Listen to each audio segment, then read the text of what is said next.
এগুলি বিশ্বের সবচেয়ে বিপজ্জনক এবং অদ্ভুত সুইমিং পুল, যেখানে কেবল সাহসীরাই যেতে পারে। 8 নম্বর, কেজ অফ ডেথ। অস্ট্রেলিয়ার এই বিপজ্জনক এবং অদ্ভুত সুইমিং পুলটি তৈরি করা হয়েছে, যার ধারণাটি খুবই অনন্য।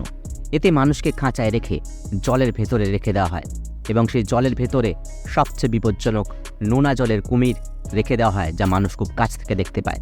এবং অনেক সময় কুমিরেরা এতটাই বিরক্ত হয়ে ওঠে যে তারা খাঁচায় আক্রমণ করার চেষ্টাও করে এবং সেই মুহূর্তে খাঁচায় উপস্থিত লোকজন এর আসল ভয়ের অনুভূতি হয়। নাম্বার 7, ওয়েভ পুল, চায়না।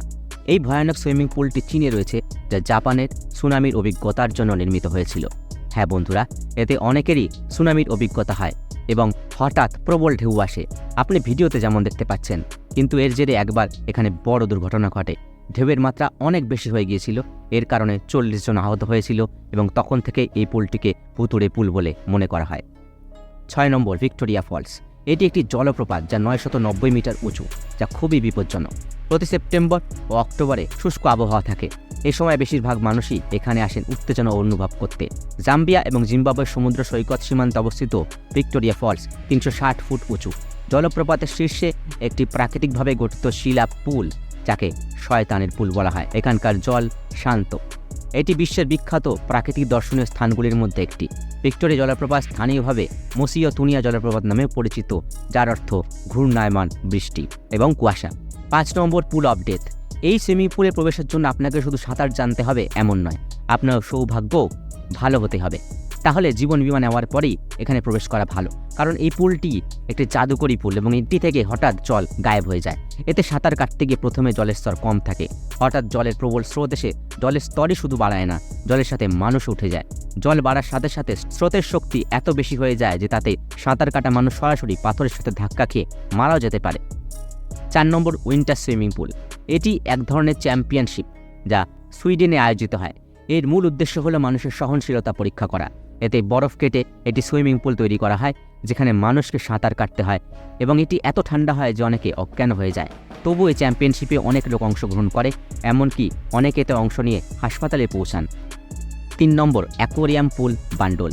এই সম্পর্কে বলা হয় যে মরার আগে অন্তত একবার এই পুলটা দেখতেই হবে।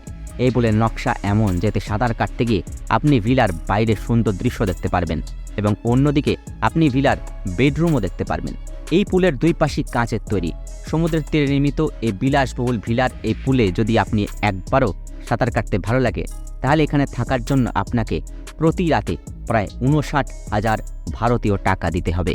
2 নম্বর, সান আলফানসো ডেল মার পুল। এটি বিশ্বের দীর্ঘতম সুইমিং পুল, যা চিলি দেশে রয়েছে এবং এটি দেখলেই যে কেউ এর দৈর্ঘ্য সম্পর্কে বুঝতে পারবে। 600 মিটার দীর্ঘ এই পুল গোলক ধাঁধার মতো এবং মাঝে মাঝে এতে মানুষ ভেসে যায় এবং সমুদ্রের ঢেউও এতে আসতে থাকে। যাই হোক, এখন এটি সমুদ্রের সাথে সংযোগ বিচ্ছিন্ন করা হয়েছে, কারণ এর কারণে এটির স্তর প্রায়শই বাড়তে থাকে এবং এতে অনেক ধরনের দুর্ঘটনাও ঘটতে থাকে। অর্থাৎ এতে সাঁতার কাটা একজন পেশাদারেরই কাজ বটে। আমাদের মতো সাঁতারুরা সত্যি ভেসে যাবে। 1 নম্বর, 4 সিজনস সাফারি পুল। বন্ধুরা, আপনি যদি সাঁতার কাটতে গিয়ে বন্য প্রাণী দেখতে চান, তাহলে আপনাকে অবশ্যই তানজানিয়ার এই পুলে যেতে হবে। এই সুইমিং পুলটি চারিদিক থেকে খোলা। এর মানে হলো এখানে সাঁতার কাটার সময় আপনি আপনার চারপাশের বন্য প্রাণীদেরও দেখতে পাবেন এবং কখনো কখনো এমনও হয় যে এই প্রাণীরাও একই সুইমিং পুল থেকে জল পান করা শুরু করে। এখানে আপনি আপনার চারপাশে হাতি, সিংহ এবং চিতার মতো বিপজ্জনক প্রাণী দেখতে পাবেন, কিন্তু আজ পর্যন্ত সব প্রাণী কারো কোনো ক্ষতি করেনি। বন্ধুরা, ভিডিওটি যদি ভালো লেগে থাকে, ভিডিওটিতে লাইক এবং শেয়ার দিতে ভুলবেন না।